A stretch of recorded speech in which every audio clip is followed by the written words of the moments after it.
Welcome to the students. This is a part of the e-content creation for the postgraduate course. This is supported by UGC under its EPG Pathshala. This is sponsored by the National Mission on Education through Information and Communication Technology of the Ministry of Human Resource Development, Government of India. We are presently covering the syllabus of MA Sanskrit course, which consists of 16 papers totally, and the one that I am handling now pertains to the Kavya portion of the MA Sanskrit course. We will be dealing with the 5th canto of Kalidasa's Kumarasambhavam. We will start with an invocatory verse. Vagartha vivasam praktau Vagartha pratipattaye Jagatah pitarau vande Parvati parameshwarau.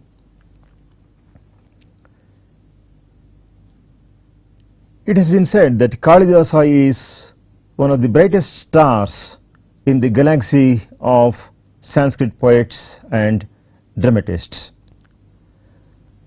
Three great poets have given the truest representation of Indian culture. The three, all belonging to the pre-Christian era, are Valmiki, Vyasa and Kalidasa. Though we have called many other poets our national poets, it is in these three writers that you find a full, comprehensive and faithful representation of Indian culture. Other poets of great renown of our own times, like say Rabindranath Tagore or Kuvempu, have all been called national poets or Rashtrakavis.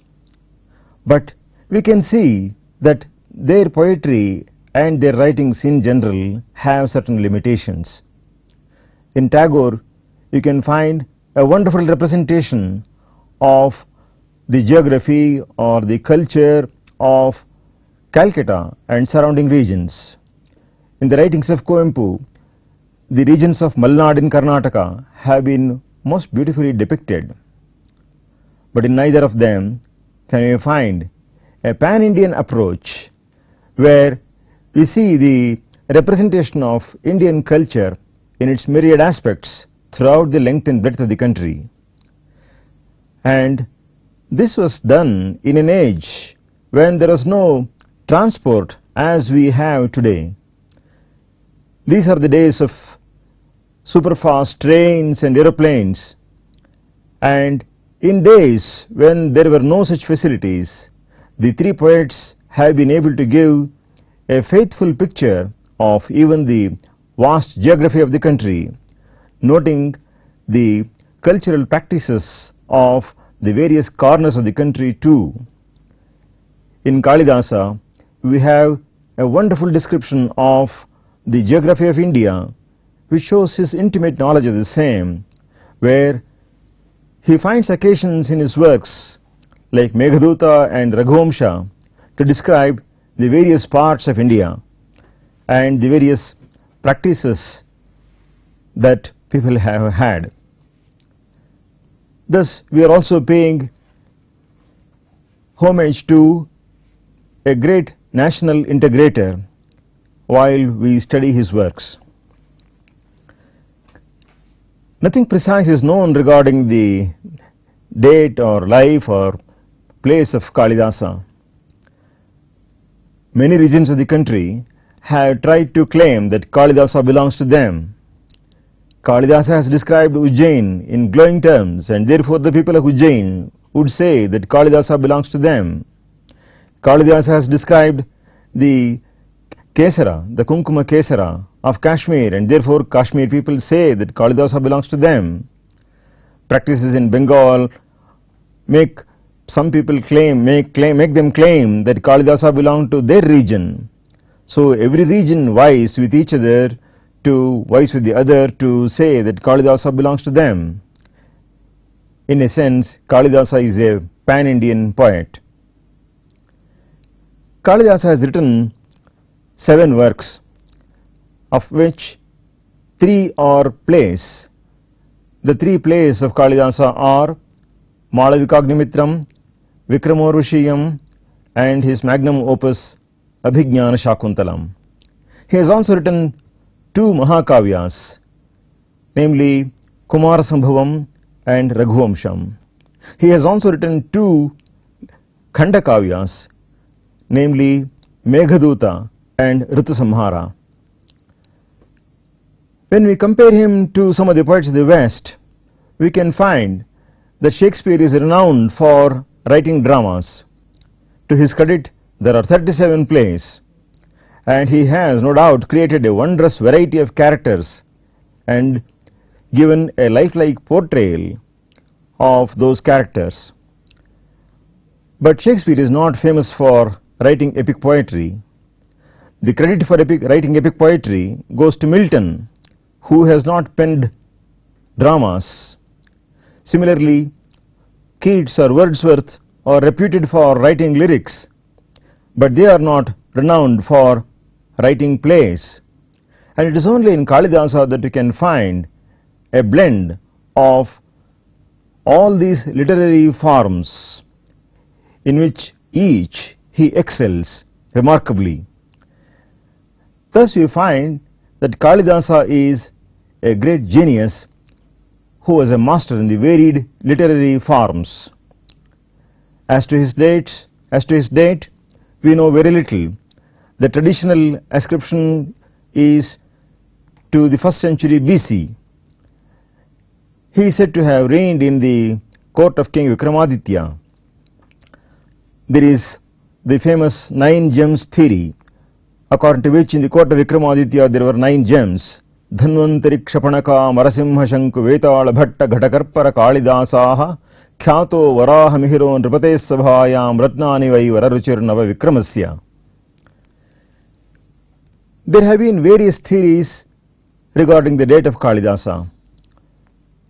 Some claiming that he belonged to the early centuries of BC, and some that he belonged to even as late a date as 11th century AD. Many of these theories have been refuted, and the 2 dates that are possible according to modern research is the 1st century BC theory and the 5th century AD theory. But even there are some evidences which go to prove that he belonged to the 1st century BC rather than to the 5th century AD. Ashwaghosha, a very great Buddhist poet, has closely followed Kalidasa in many of his descriptions and in many of the expressions. Thus, Kalidasa stands as one of the topmost poets of our country. Presently, we will be dealing with one work of his by name Bhavam, and in particular the 5th canto of Kumarasambhavam, which is normally prescribed for the course. Kumarasambhavam of Kalidasa deals with the story of the birth of Kumara, also known as Subramanya or Shanmukha, or sometimes as Kumaraswamy. This deals with the birth of this young prince who ultimately slays the demon Taraka. This has to do with the Puranic story obtainable in the Shaiva Puranas. Our Puranas abound in stories which typically depict the rise of an Asura, especially through austerities. The Asura attains great powers by means of the austerities and finally becomes a Loka Kantaka, a tormentor of the world, and the Lord has to descend himself to finish this Asura. We may take a small amount of time to analyze this theme of the Puranas for this is a very recurring theme of the Puranas. The same story in its various allotropic forms forms the theme of the various Puranas. The Asura performs great austerities, and the Lord appears before him and asks him what boon he wants. Oftentimes the Asuras have tried to be very smart. They generally seek immortality as the boon for their tapas. The Lord has to say that bodily immortality is not possible in nature. Even when the Lord himself descends on the earth, he too has to go back. He too has to finish his avatara. And therefore, physical immortality is not a viable proposition in the given scheme of things. And therefore, the Asuras have always pitched upon asking the next best that they can think of.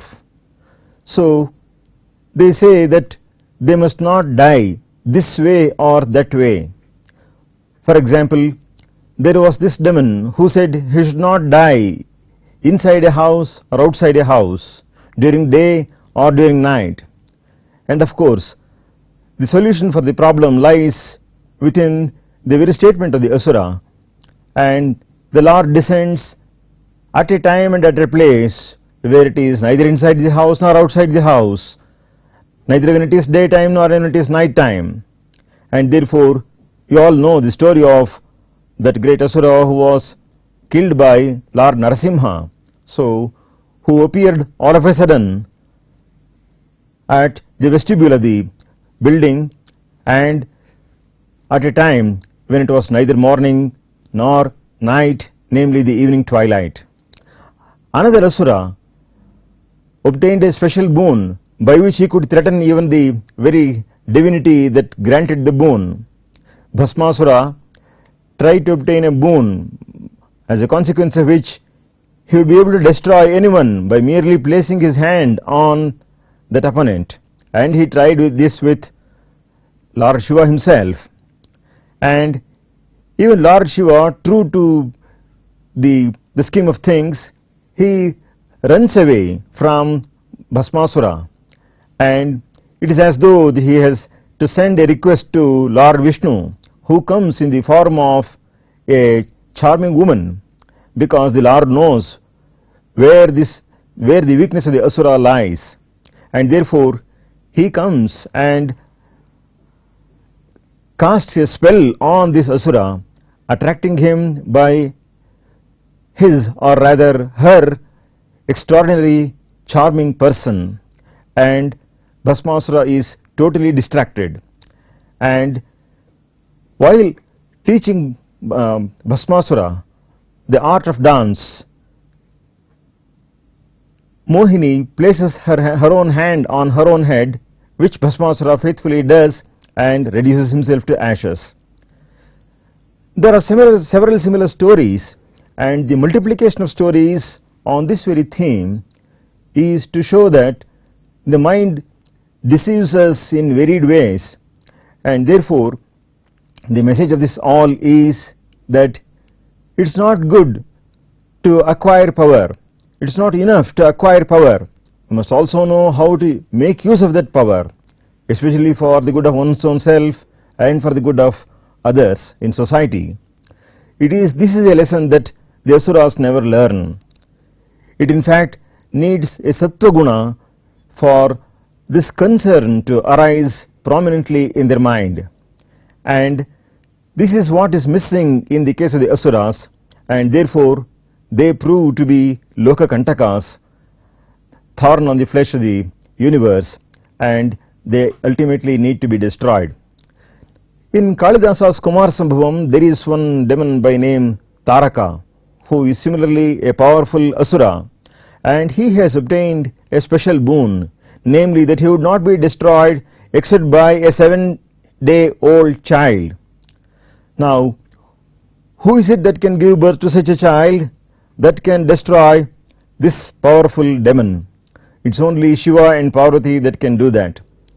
And therefore, Kalidasa deals with the birth of this person, this child that can destroy this demon Tarakasura, and this is the story of Kumara Sambhavam. Kumara referring to that child which can ultimately destroy this demon Taraka. Kumara Sambhavam is a poem in 17 cantos, out of which sometimes the authors, the critics say that only 8 are authored by Kalidasa. We will be dealing with the 5th canto of Kumara Sambhavam.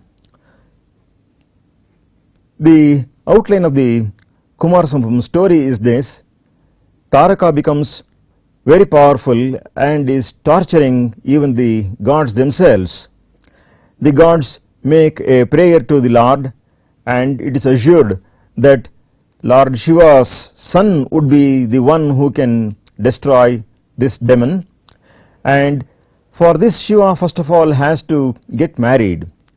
After the passing away of Dakshayani, Shiva has taken recourse to austerities in the Himalayan region, and Parvati, who is reborn, Dakshayani, who is reborn as Parvati, she is to wed him, and Parvati is the daughter of King Himavan, and there are predictions made that she is destined to marry Shiva, and Parvati is serving Lord Shiva himself, and when she is serving him, one day Manmatha, or Cupid, he comes there being bidden by Indra to cause an attraction between the two, and this is an abortive attempt, and Manmatha is reduced to ashes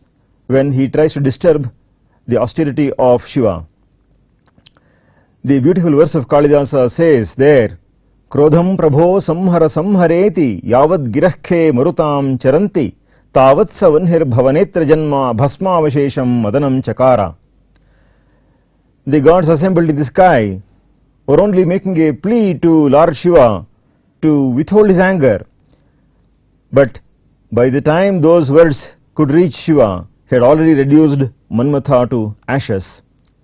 Parvati was herself a witness to this kind of reduction of Manmatha to ashes, and this shattered her pride in her own self. Parvati was endowed with superlative beauty, and therefore she had a feeling in the inner recess of her heart that one day she would be able to attract Shiva by her physical charms.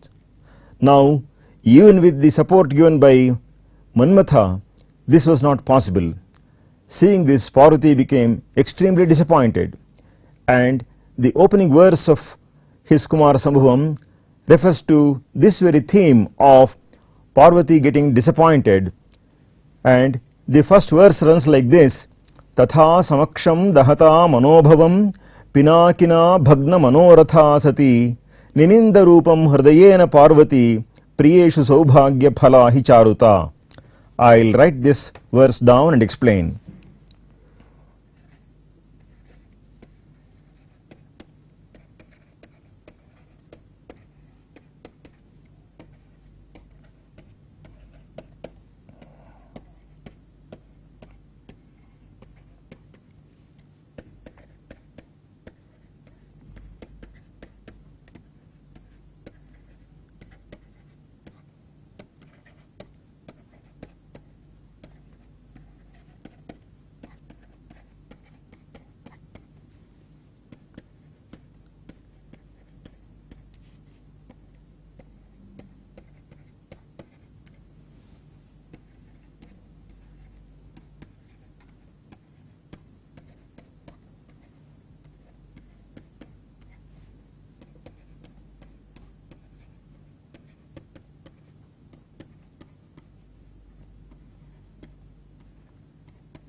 तथा समक्षम दहता मनोभवम पिनाकिना भग्न मनोरथा सती निनिंद रूपम हृदयेन पार्वती प्रियेषु सौभाग्य फला हि Charuta. The subject of the sentence is Parvati. The verb is nininda. Parvati condemned. What did she condemn? Her own rupam. Rupam refers to the form. Parvati condemned her own beauty. This she did heartily. Hridayena means heartily. Why did Parvati do so is explained in the first half of the verse. Because Parvati had become frustrated. The word bhagna manoratha means frustrated.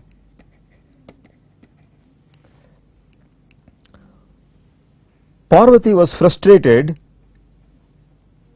Her desires and ambitions were shattered on account of Pinakina. Pinakin refers to Shiva. So, by Lord Shiva. Pinakina refers to Lord Shiva. What made Shiva frustrate her ambitions? Because Shiva had destroyed Manmatha. Manobhava stands for Cupid or Manmatha, and Dahata means burning. Now this burning of Manmatha did not take place in the absence of Parvati. This happened right in front of. Samaksham refers to right in front of. And the way in which this was done, Tatha refers to that manner.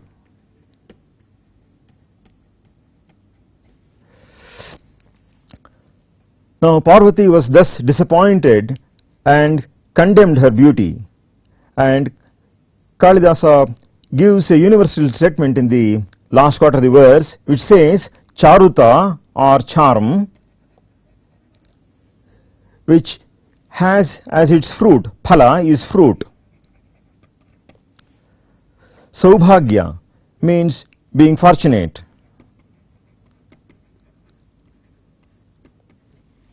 With regard to the lover, Priyeshu. Let's go into the details of the verse now.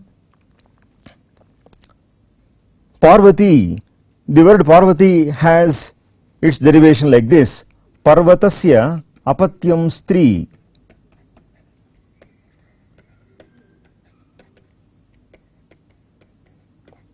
Parvata refers to Himavan, her father, and as she is the child of Parvata, she is called Parvati. Parvati is one of the names of Devi, Shiva's wife, as we can get from the synonyms of the word Parvati: Aparna, Parvati, Durga, Mridani, Chandika, Ambika, and so on. She condemned her form, Rupam Nininda. Nininda is from root Nind. Technically it is Nidhi is the root that is given in the Paniyan Dhatu Patha, and this is the lit form of the root Nind. So the forms are Nininda, Ninindatuhu, Nininduhu, Nininditha, Ninindatuhu, Nininda, Nininda, Ninindiva, Ninindima. So this is the Prathama Purusha Ekvachana form or third person singular form of root Nidhi. Parvati Nininda. Kim Nininda? Rupam Nininda. Rupam is her own form or beauty. Katham Nininda. Hridayena Nininda. So she heartily condemned her beauty. So she deprecated her form primarily because it was absolutely useless. It served no purpose. On the one hand, she had witnessed how Shiva had destroyed Manmatha. Manasi bhavati iti manobhavaha. Tam manobhavam So Manmatha is called Manobhava because he is born of the mind. Shambararir Manasijaha says Amarakosha. So he is born in the mind. And therefore Manobhava is Manmatha.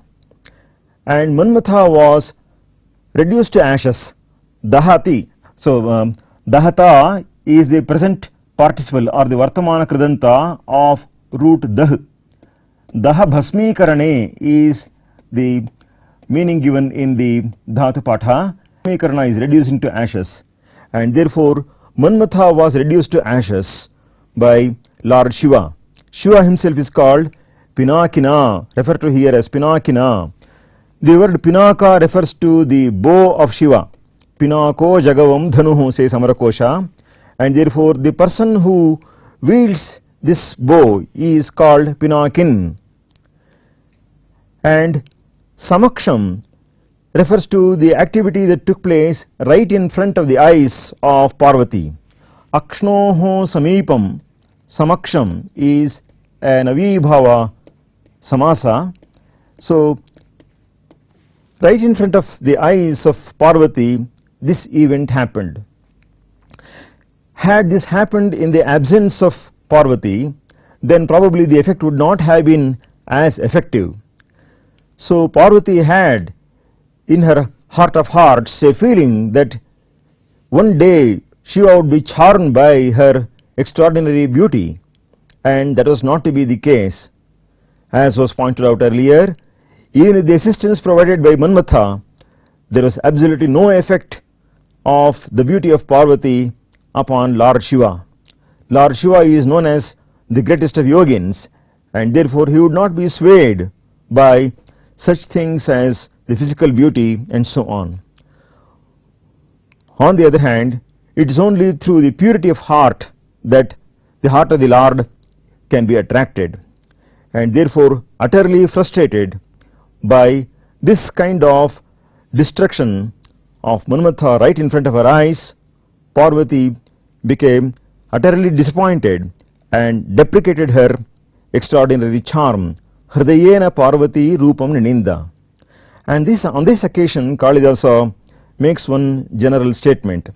He says that charm has as its fruit the winning over of the heart of the beloved.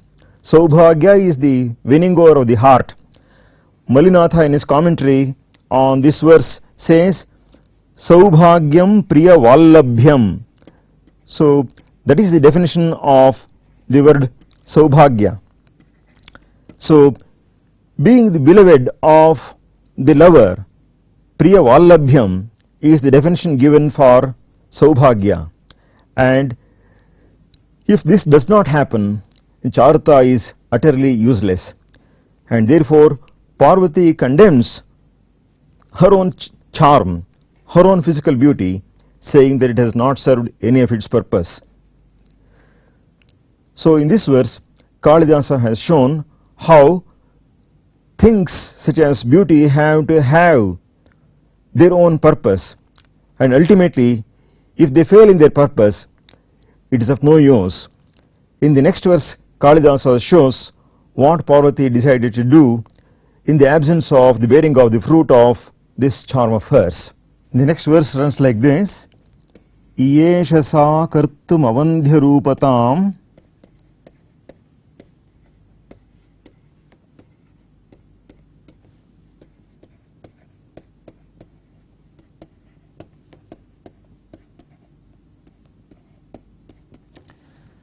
samadhimastaya tapobhiratmanaha.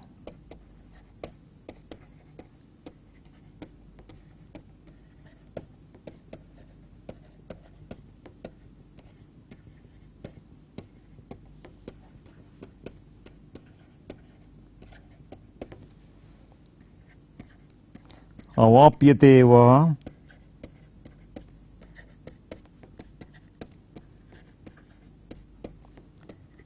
kathamanyatha dvayam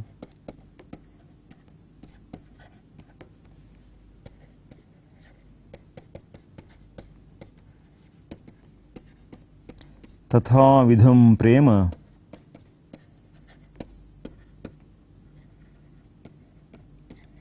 patischa tadrishaha.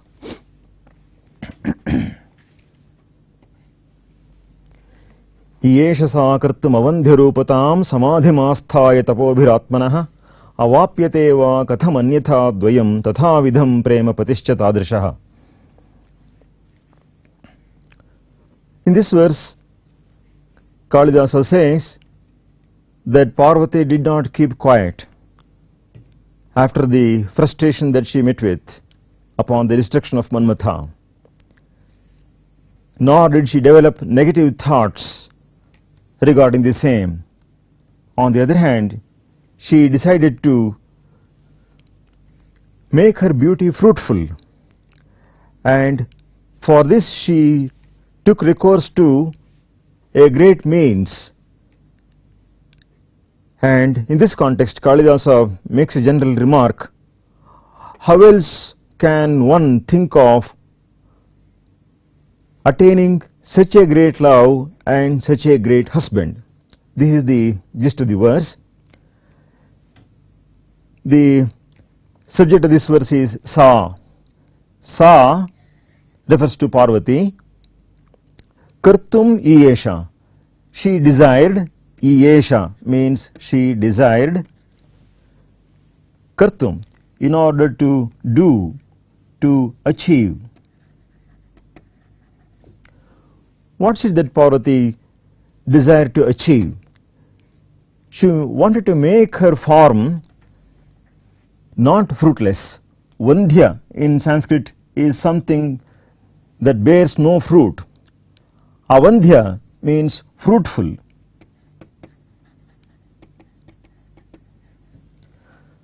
So her form, her rupa, should become fruitful, and for the sake of this, the method she chose is referred to in the second half of the second line of the verse. Atmanaha tapobhihi samadhim asthaya. So she would be established, asthaya, being established in the state of samadhi. Samadhi is a technical term which we will come into a little later. Through her own, atmanaha is her own, tapobhihi, by her austerities.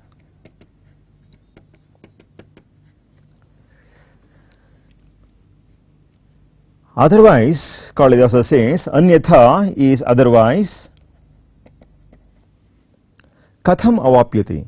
How is it accomplished? Avapyate is attained or accomplished. Dvayam, the pair, the two things. How are these to be accomplished? And what are those two things? Tathavidham prema. Prema is love. Tathavidham, of that kind. And patischa tadrishaha, and a husband of that sort. So Parvati decided to make her form fruitful. It should not go waste simply because it did not earn what it should have achieved. Parvati did not rest there. On the other hand, she thought of a method by which her form could be made more fruitful. A negative approach would be to develop disdain regarding one's own form and charm.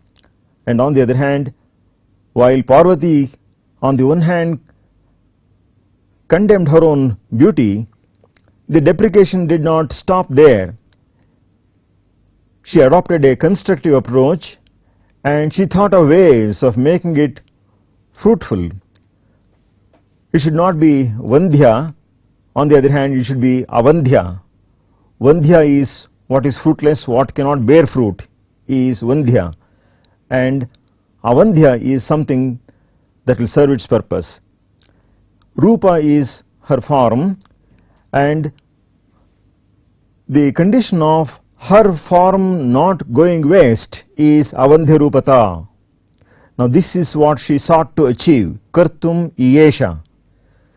So this is from root ishu ichchayam, for which it is the lit form, lit prathama purusha ekvachana form or third person singular form.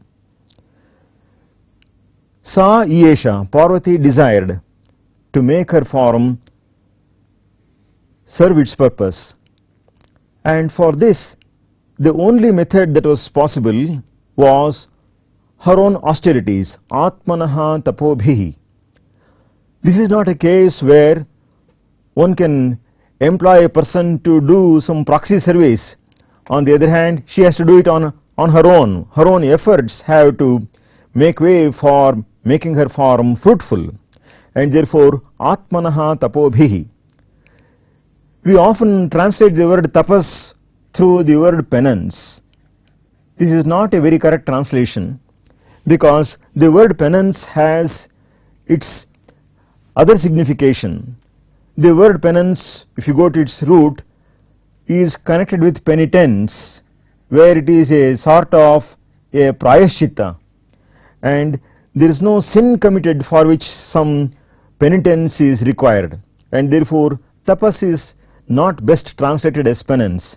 The word tapas has no exact English equivalent, but the word austerity comes somewhat close to the word tapas, and therefore it is better to retain the word austerity rather than penance. So even the word tapovana is translated as penance grow. However, we must take care to know that the word penance there stands for tapas and not for the significance of the word penance in English. So through her austerities, Parvati wanted to attain her goal, and through these austerities the peak of the austerity is to be achieved. The peak of the austerity is called samadhi. So the word samadhi is derived from sam and a, two prepositions, to the root dha. So dha is to place, a plus root dha is also to place, and sam a dha is to focus in one point. So this is concentration. So on one center where we focus things, focus our mind. Samadhim asthaya, by being established in samadhi. The word asthaya is from a, the preposition, plus root stha, which is shtha gati nivrittau according to dhatu patha, and plus lep. So the word, the suffix lep is added to root stha here, and this gives the form asthaya. Otherwise, without the upasarga, lep is not added, the form would be sthitva, as it takes a ktva suffix there. Samadhi asthaya. The word samadhi is a technical term in Yoga Shastra. So in Yoga Shastra we have the 8 steps or 8 limbs of yoga, as they are called. It is called Ashtanga Yoga, and samadhi stands as the highest step in the 8-limbed yoga. The 8 limbs are yama, niyama, asana, pranayama, pratyahara, dharana, dhyana, and samadhi.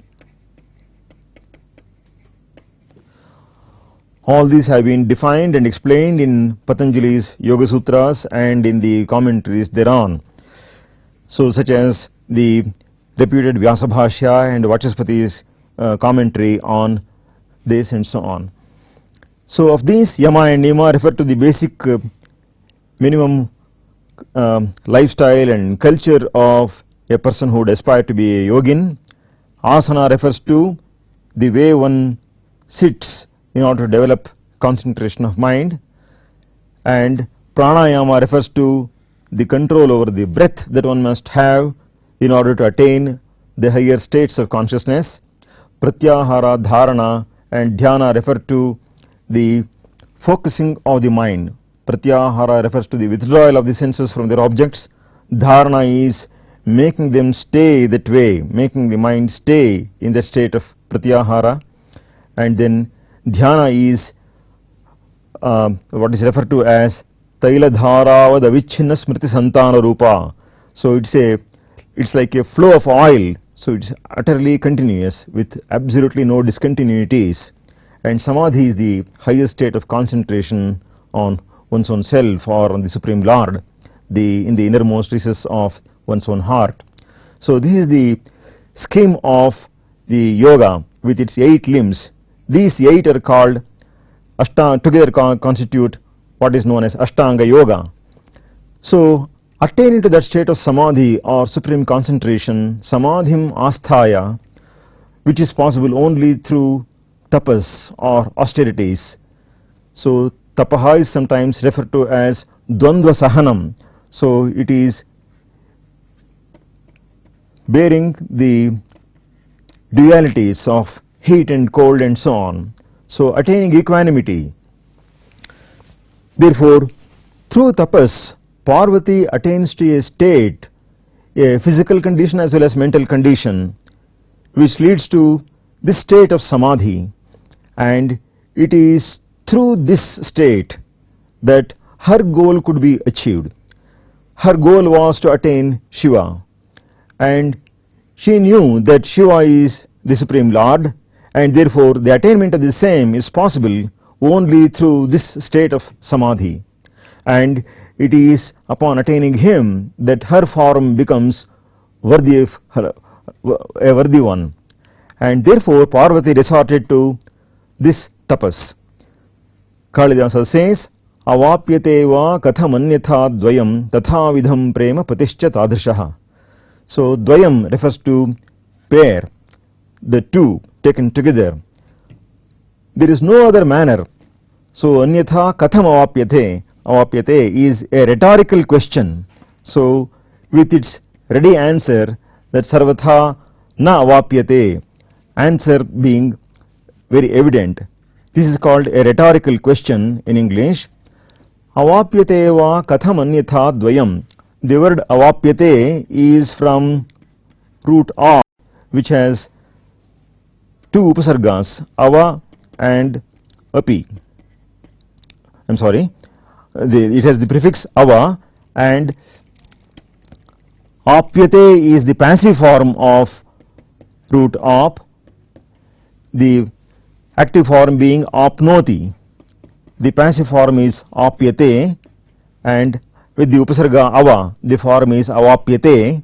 It is the let form of the same, the vartamana kala form, and prathama purusha ekvachana form of the root. Avapyate va katham anyatha dvayam tatha vidham prema. Such kind of love. So the word preman has forms in 2 genders. Here it is qualified by the word tatha vidham, which is in neuter, and therefore the neuter word prema is what is taken up here. So prema, premani, premani are the forms. Tatha vidham prema is a love of that sort.